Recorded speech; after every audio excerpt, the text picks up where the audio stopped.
Karena misalnya saya nego dengan Exxon, saya mau minta bagian saham. Itu ternyata negosiasi di lapangan golf itu jauh lebih murah daripada naik klub. Karena misalnya saya nego dengan Exxon, saya mau minta bagian saham. Itu ternyata negosiasi di lapangan golf itu jauh lebih murah daripada naik klub. Ya tentu kami Dewan Komisaris ini kerjanya ya suuzon. Ya. Karena kami ditugaskan dibayar untuk mengawasi. Makanya ketika terjadi kami melihat dari luar, kok kenapa impor, kenapa ekspor? Makanya tadi saya jelaskan. Setelah tahu teknis, kami paham. Tidak semua minyak mentah itu sama kualitas bisa terima dari kilang. Makanya di situ kami melihat, ini bukan kesalahan direksi untuk impor dadakan, dapat harga mahal, toh BPKP tidak ada temuan pengadaannya menyimpang atau tidak, dan masih untung. Lalu di situ kami mengusulkan sebuah ide, kenapa tidak membuat supplier hair stock supaya nggak usah tender terus menerus, taruh saja barang, siapapun yang taruh barang di Indonesia kami beli, udah saya jelaskan tadi. Itu yang kami usulkan. Kami selalu bukan cuma curiga, panggil, periksa, lalu kami selalu memberikan usulan. Bisa tanyakan pada direksi yang saudara jadi tersangka. Saya ini udah termasuk orang paling cerewet, bukan cuma marah tapi saya pasti kasih solusi. Marah ada solusi. Saya bukan sembarangan marah tapi ada solusi. Karena mereka juga orang kan, bukan orang yang mau sembarangan, gaji begitu besar kok, ada tantim begitu besar kok. Masa nggak mau untang uang halal? Tapi kami selalu kasihkan solusi. Itu. Baik. Selama saudara menjabat ya, ada nggak satu bentuk ya pelanggaran atau penyimpangan yang kira-kira menurut saudara saksi sendiri paling berat di Pertamina itu? Paling berat sudah ketemu kasus LNG, Pak. LNG. Terus yang lain? Kami laporkan. Yang lain nggak ada temuan, Pak. Kalau LNG kan memang ada kerugian ya, dilaporkan, Pak. Ya, yang sampai kemudian rekomendasinya dipecat tadi istilah saudara ya. Ya kita kirim surat pada Menteri BUMN, Pak. Oke, baik. Ini saya ingin menanyakan aja ya penegasan ya. Tadi masih di poin 10 huruf A ini keterangan saudara ini ada dua nama, namanya Pak Joko Priyono dan Pak Masud Kamil, dua-duanya mantan direksi pada anak perusahaan Pertamina Subholding ya. Satu KPI, satu PPN. Ini istilah saudara sebut di sini yang sudah dicopot ini. Ini ada persoalan nggak dengan dua orang ini sehingga kemudian ini disebut sebagai mantan yang sudah dicopot ini? Ya. Ada masalah nggak dengan dua? Bagi saya dua saudara ini adalah dirut yang terhebat yang Pertamina punya untuk mau perbaiki produksi kilang, termasuk perbaiki Patraniaga. Makanya saya sangat senang dengan mereka. Semua yang saya arahkan dia kerjakan. Termasuk soal editif, Pak Mahfud ini lebih baik dipecat daripada dia tanda tangan kalau ada penyimpangan pengadaan. Makanya saya bilang ini adalah salah satu terbaik yang kita punya. Pak Joko ini, copot ya istilahnya. Ini orang kilang asli dari kilang. Ini orang menurut saya adalah orang yang terbaik pengetahuan tentang kilang. Dia yang kasih tahu saya kelemahan kilang, apa yang mau diperbaiki. Ketika dia dicopot, saya pun mau nangis, saya telepon dia. Dia bilang gini, Pak, udahlah Pak, saya di Jogja saja, kerja las saja Pak. Saya pikir BUMN ini keterlaluan, gitu. Mencopot orang yang bukan meritokrasi. Kenapa orang yang mau lakukan, saya lakukan, dicopot. Ini orang terbaik Pak Joko itu. Makanya saya tulis dicopot. Makanya saya selalu bilang sama Pak Jaksa, kenapa saya mau lapor ke Jaksa? Ya. Periksa tuh sekalian BUMN, periksa tuh presiden bila perlu. Kenapa orang terbaik dicopot? Oke, baik. Tolong pengunjung, bisa tertib pengunjung, ini persidangan ya, ini bukan hiburan. Oke, tolong, baik. Jangan bertepuk tangan, gitu ya. Baik, silakan dulu. Ya, terima kasih Yang Mulia.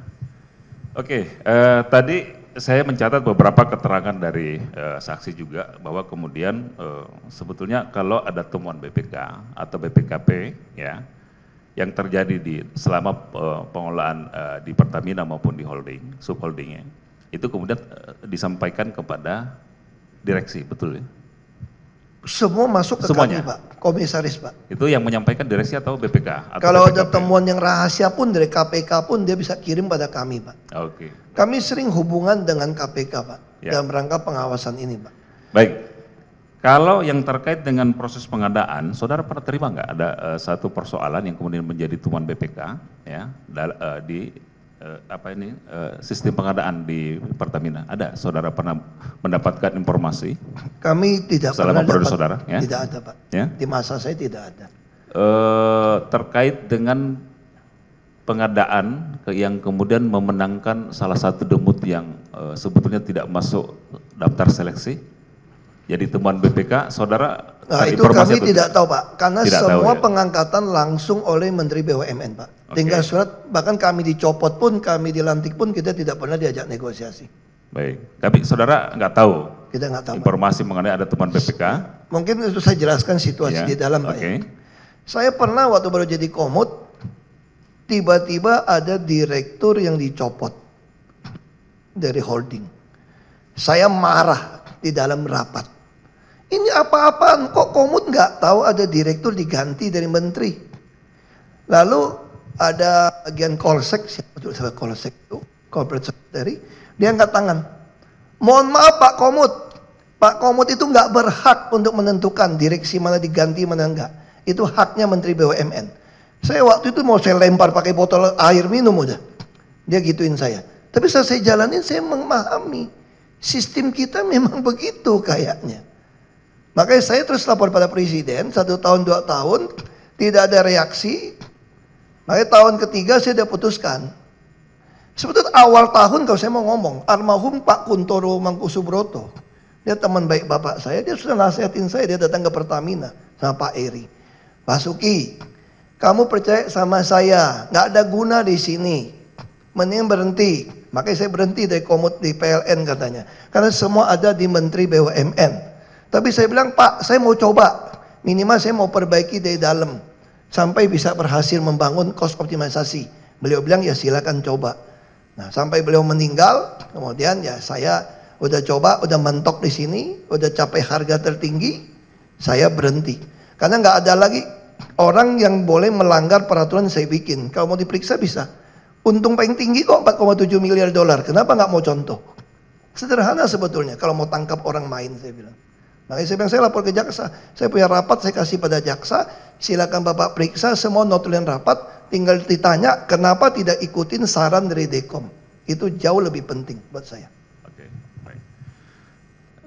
Berikutnya, apakah saudara juga pernah mendapatkan informasi atau laporan ya, temuan dari BPK misalnya terkait dengan kegiatan pengelolaan di hilir, misalnya penjualan BBM misalnya, yang kemudian Pertamina atau subholding kemudian menjual Pertamina, menjual BBM yang di bawah bottom price yang telah ditetapkan. Ada informasi seperti itu? Itu saudara pernah? operasional kita tidak bisa campurin Pak ya.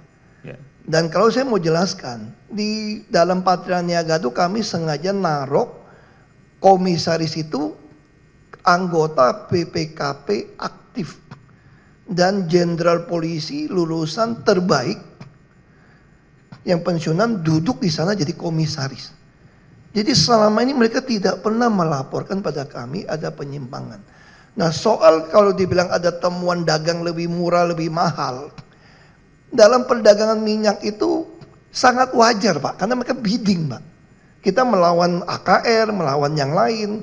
Jadi untuk kontrak jangka panjang itu kadang-kadang direksi bisa memberikan harga yang karena panjang. Nah itu kita nggak campur Pak, itu operasional sama Ya. sekali. Pertanyaan saya adalah, apakah pernah saudara dapat informasi temuan BPK misalnya? Tidak, Apakah karena orang 2024, BPKP-nya, ya, orang BPKP-nya jadi komisaris nggak pernah laporkan Pak. nggak pernah ya? BPK ini BPK misalnya, ada nggak? Kita nggak pernah Pak, Nggak pernah karena lapor. pasti lapor pada kami Pak. Kalau ada- Oke, baik.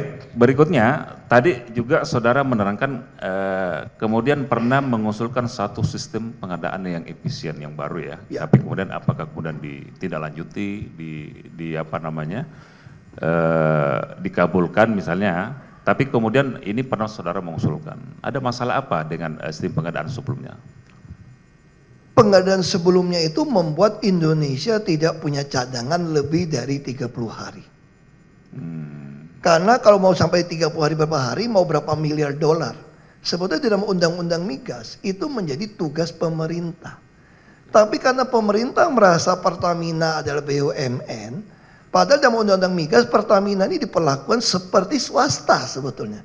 Tapi karena pemegang saham adalah pemerintah, Pertamina ditugaskan, lu rugilah kira-kira gitu. Kamu nombok, kamu mesti nombok demi supaya negara ini aman secara minyak. Jadi secara prinsip, makanya kami usulkan, kenapa tidak mau supplier Herstok dengan e-katalog LKPP.